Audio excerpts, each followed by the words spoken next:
Though he shares a deep passion for mathematics, he doesn't believe in God. He's outspoken and never shy about sharing his opinions, especially when it comes to other mathematicians and their work. Hardy is full of contradictions, strict and serious, but also kind and generous.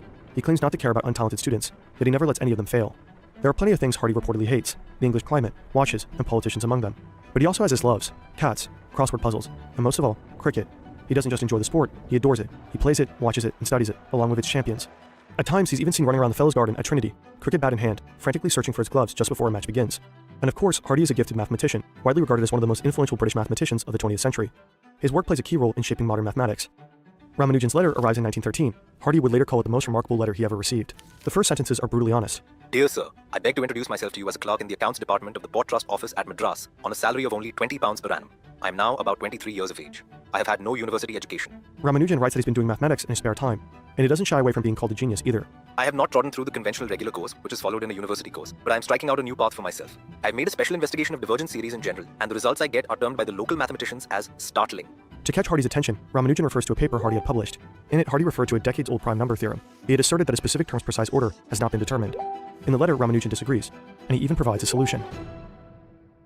To Hardy, this sounds insane. A poor clerk without a college degree claims he knows better than some of the most famous mathematicians in history. Check, but checky, Ramanujan check, checky, check, check, cocker, cocker, cock, shoo, shoo, shoo, shoo, shoo, shoo, shoo, shoo, shoom, hoom, hoom, hoom, him, him, him, him, him, him, him, hoom, hoom, hoom, hoom, cuckoo, cuckoo, cuckoo, molm, l, molm, lem, lim, molm, check, check, eight, get, wub, wub, wub, wub, wub, wub, wub, wub, wub, wub, wub, check, check, check, chess, need, 7.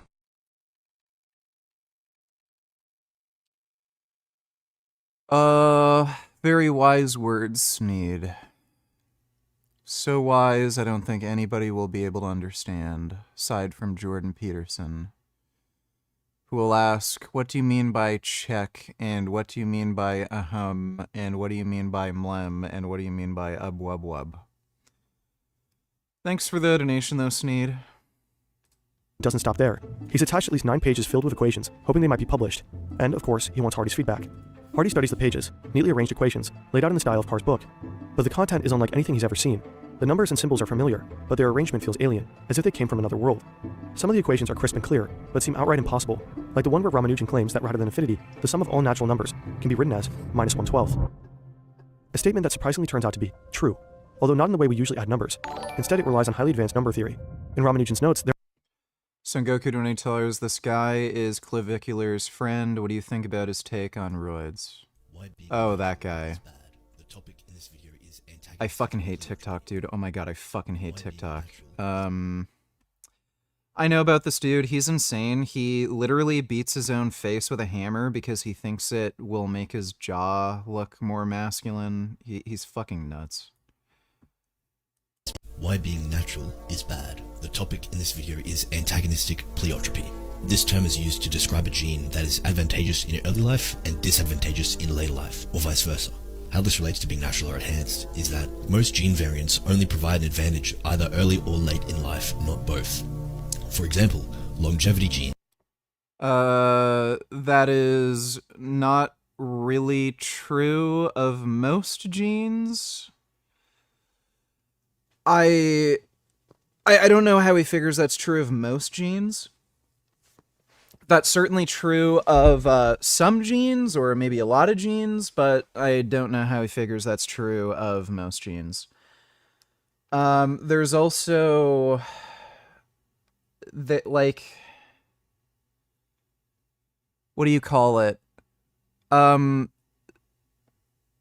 There can also be a mix of genes where one gene might be bad for longevity, but another gene might be good for longevity, and they like cancel each other out, or overcompensates, and then it like the gene that's bad for longevity just doesn't matter anymore because the other gene that's really good for longevity makes up for it. Genes such as FOXO3 and SIRT1 will reduce growth pathways and lead you to grow to a smaller size, and this will reduce your chance of finding reproductive success early in life. On the flip side, gene variants that will benefit you early in life and then harm you later on, such as genes that increase muscle building, polymorphisms that reduce myostatin, or the ACTN3RR genotype, or polymorphisms that increase the IGF-1 receptor, IGF-1 circulation, PI3K, mTOR, androgen receptor, or any of these pathways that will increase muscle size and early life growth, but will cause increases in oxidative stress, inflammation, cardiovascular. None of those genes necessarily increase oxidative stress and inflammation. Disease.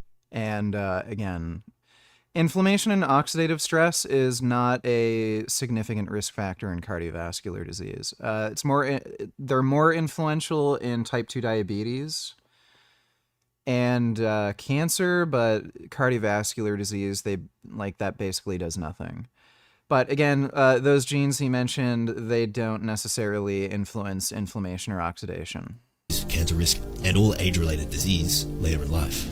So this means if you have good muscle building genetics and you were to point to someone who has bad muscle building genetics but is taking steroids, you may not necessarily be healthier than them. You're both in a state of high growth and stress. However, they're using a drug to achieve it, but your genetics do it naturally. It is due to antagonistic pleiotropy that almost no gene goes without faults, and every gene can be optimized through taking different compounds in order to maximize your advantages early in life and later on in life. For example, if you have very pro-longevity genes, so you have FOXO3A, So this is very, what he's saying is very theoretical.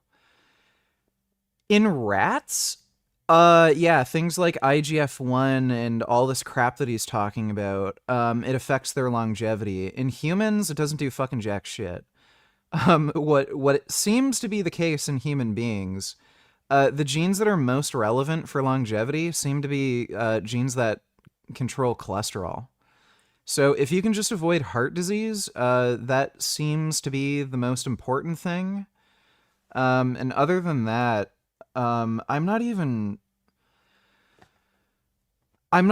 sure if there's much more that's relevant. I know, like, psychological stress is a huge factor when it comes to disease. So genes that affect your ability to manage psychological stress are probably substantive, but the genes that are most associated with longevity by far are just genes that affect your cholesterol levels. All this other crap about IGF-1 and mTOR and crap, it doesn't fucking do anything in humans, doesn't really seem to matter because human beings have longer telomere lengths and we're better at DNA repair. SIRT1 or very weak androgen or growth-related pathways, you would be a person who would highly benefit by taking performance-enhancing drugs that can increase muscle mass and growth early in your youth. And then, simply later on, you can stop taking these and you can benefit from the growth that they've given you, while then returning to your baseline state and living the rest of your life reaping the rewards of your pro-longevity gene variants. Now, if you were on the flip side, and you are a person who has good muscle building genetics, good growth pathways, you're a person who would benefit from letting your body run its natural course early in life, and then later in life, taking things to blunt these growth pathways, such as taking rapamycin to blunt mTOR in the... Yeah, and we found out recently that mTOR probably lowers your fucking life expectancy. Right, okay. Like this is what I mean. Brian Johnson did that whole mTOR experiment. He was getting infections constantly. And he actually had accelerated aging while taking that rapamycin shit he was on. So it's like, this is all just theoretical nonsense. Like, this is based on studies in rats. Again, these stupid things like IGF-1, mTOR in humans, they don't seem to really affect longevity. People are just extrapolating rat research and thinking this applies to humans. Doesn't. Like, human beings...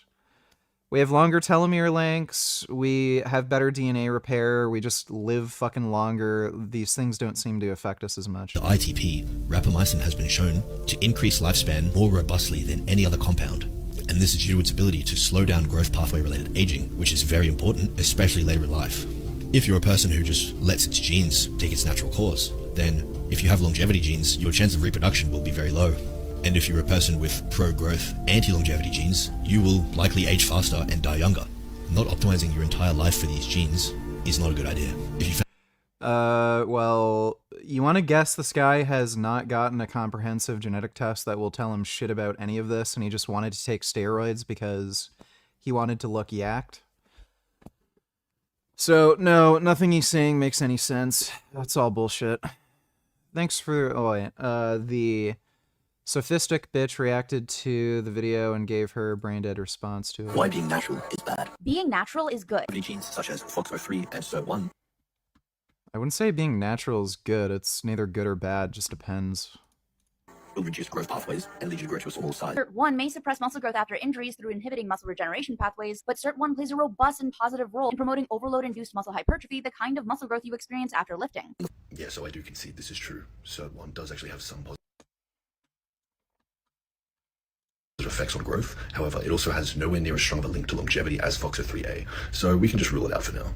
So this means if you have good muscle building genetics and you want to point to someone who has bad muscle building genetics but is taking steroids, you may not necessarily be healthier than them. You're both in a state of high growth and stress. However, they're using drug to achieve it, but your genetics do it naturally. Similarly, just because you have a genetic variant that increases muscle growth does not necessarily mean you're also going to have a higher state of stress, cancer risk, or cardiovascular disease risk that is similar to that of another normal individual taking gear. It's well known that when one gene is mutated, other genes can compensate. So even if you have a growth-promoting IGF-1 androgen receptor or myostatin genetic variant, your tumor suppressors may compensate, giving you more muscle and— I'm in genuine disbelief that you would post that study and think that that proves your point somehow.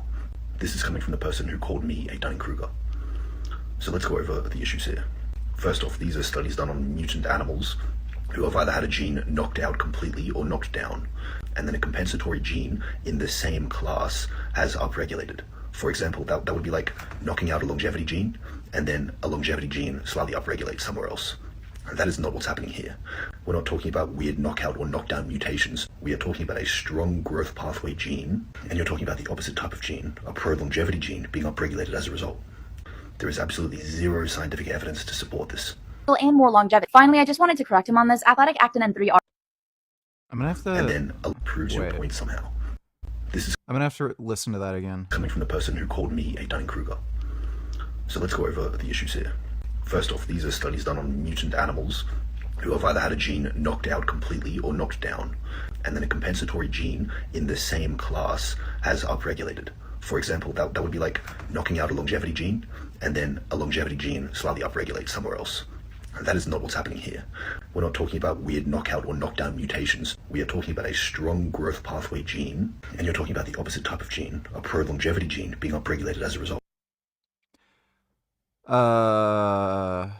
Yeah, why would that be? So again, like, show me the data. So one, I don't know why I'd accept this. Why would that not happen? And two, why would I even assume something like mTOR IGF-1? Why would I assume that is a significant aging gene thing in a human being? Like, yeah, in rats, it's pretty well established.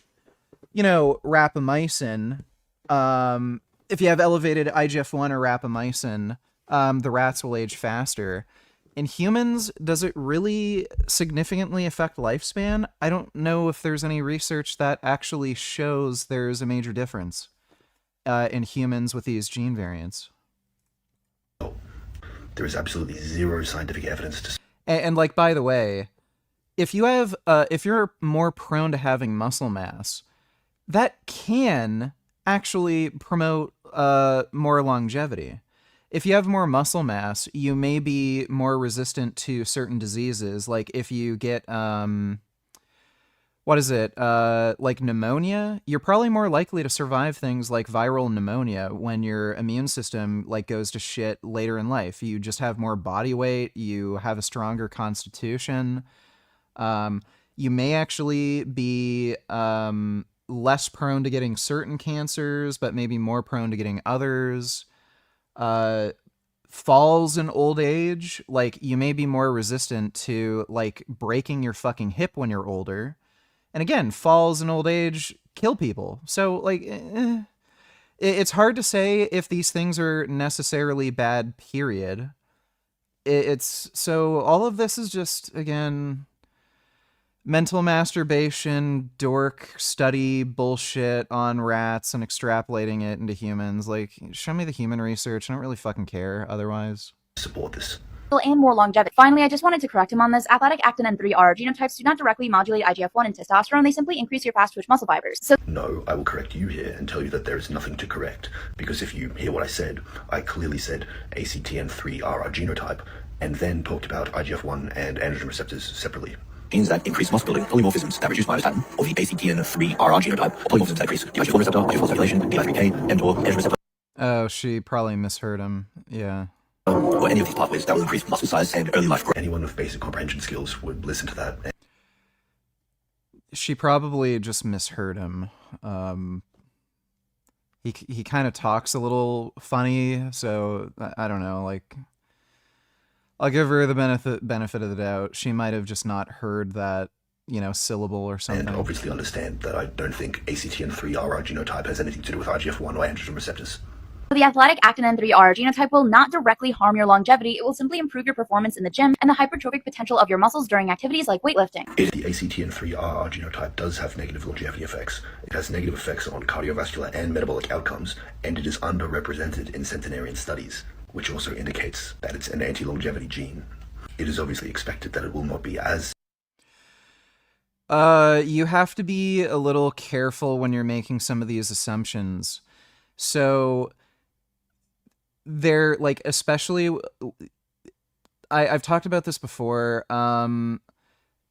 There are probably certain populations of people that have like close genetic lineage that might share certain genes.